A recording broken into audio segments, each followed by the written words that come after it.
स्वागत है face to face में। हमारे साथ हैं बातचीत करने के लिए हमारे खास मेहमान साबिर अली जी, जो कि आम आदमी पार्टी के नेता हैं। उनसे जानेंगे कुछ सवालों के जवाब। साहब, आपका स्वागत है। नमस्कार। यूपी में इलेक्शन आने वाले हैं। बीजेपी कहती है सरकार हमारी बनेगी, क्या आम आदमी पार्टी भी हाथ आजमाएगी?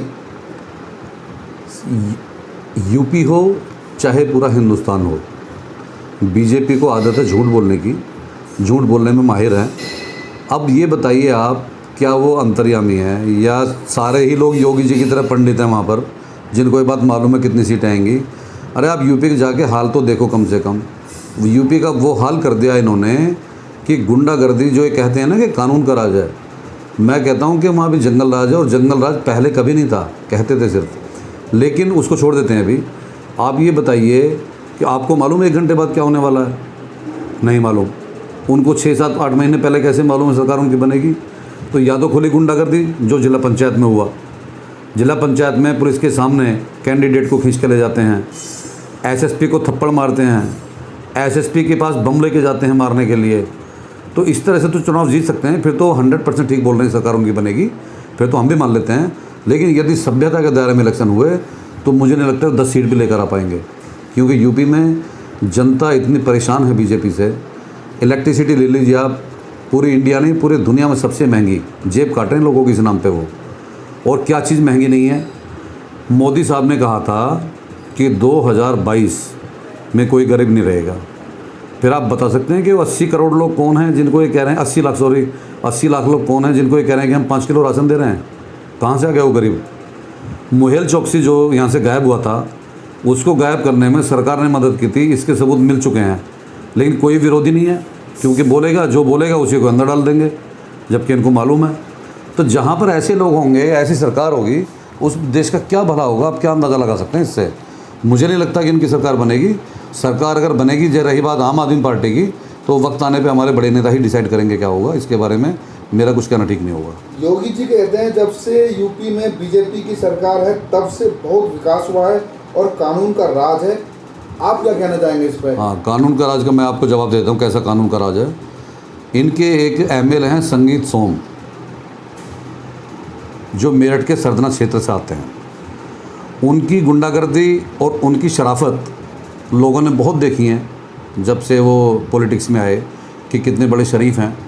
अब उनकी नई नई मिसाल आप सुन लीजिए। उन्होंने अपने गुंडों को नियुक्त किया हुआ है। आज 9 तारीख 8वां महीना है और ये मैं 7 तारीख की आपको घटना बता रहा हूँ। उनके गुंडे सरेआम पटवारी को पीटते हैं, सब इंस्पेक्टर को थप्पड़ मारते हैं उन्हीं के क्षेत्र में, उसका गिरफ्तार पकड़ते हैं।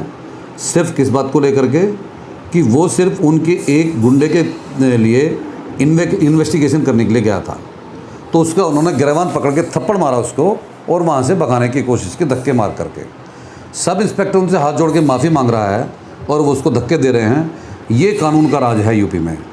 उसके बाद एसएसपी साहब ने पहले भी इनको 2 बार वार्निंग दी शायद, लेकिन इनकी गुंडागर्दी ख़त्म नहीं हुई। लेकिन अब ये सुनने में आया कि इनके खिलाफ़ एक एफआईआर की गई है। लेकिन उस एफआईआर का क्या मायने, क्या मतलब कि जिसमें एफआईआर तो की गई लेकिन उसको अरेस्ट नहीं किया जाता? अगर यही काम किसी और पार्टी के आदमी ने किया होता तो अब तक वो सलाखों के पीछे होता और उस पर ऐसे ऐसे एक्ट लगा देते कि उसकी बेल नहीं होने वाली थी 1 साल तक। ये कानून का राज है वहाँ पर। दलित लोगों के घर में आग लगा दी जाती है, जो बीजेपी के लोग खुद जाकर लगाते हैं। ये है वहाँ पर कानून का राज। जो बंदा इनको लगता है कि ये कल हमारी सपोर्ट में नहीं रहेगा या हमारे खिलाफ़ बोलता है या उसने सच बोल दिया है, उसी के खिलाफ़ केस दर्ज कर दिया जाता है। ये है वहाँ पर कानून का राज। तो अगर ये कानून के राज हैं तो फिर तो कानून का राज हमेशा चलता रहेगा इनका। कौन रोक सकता है इनको? आप कोई संगीत सोम जी से जब आप पूछ सकता है क्या, जितने वो टीवी पर छाए रहते थे हमेशा, और हमेशा मुसलमानों को तो उन्होंने कभी समझा ही नहीं कुछ भी, उंगली उठाते रहे, गद्दार कहते रहे। अब ये कौन लोग हैं कि जो हमारे देश की पुलिस जो हमारे लिए काम करना चाहती है, जिस पे हमें गर्व है, उसको गिरफ्तार पकड़ के मार रहे हैं, तहसीलदार को मार रहे हैं, एसएसपी को थप्पड़ मार रहे हैं? ये कौन सी पार्टी के लोग हैं? क्या इनको आप सर्टिफिकेट देते हैं कि ये शरीफ लोग हैं? संगीत सोम जी दे रहे हैं या योगी जी सर्टिफिकेट दे रहे हैं या बीजेपी दे रही है? ये मैं जानना चाहता हूँ और जनता भी जानना चाहती है कि कितने शरीफ लोग हैं जिनको आप सर्टिफिकेट दे रहे हैं। और एक बात और मैं आपको बता दूँ ये इनकी गलती नहीं है। बीजेपी में एक सिस्टम है कि जो जितना बड़ा क्रिमिनल उतना बड़ा पद।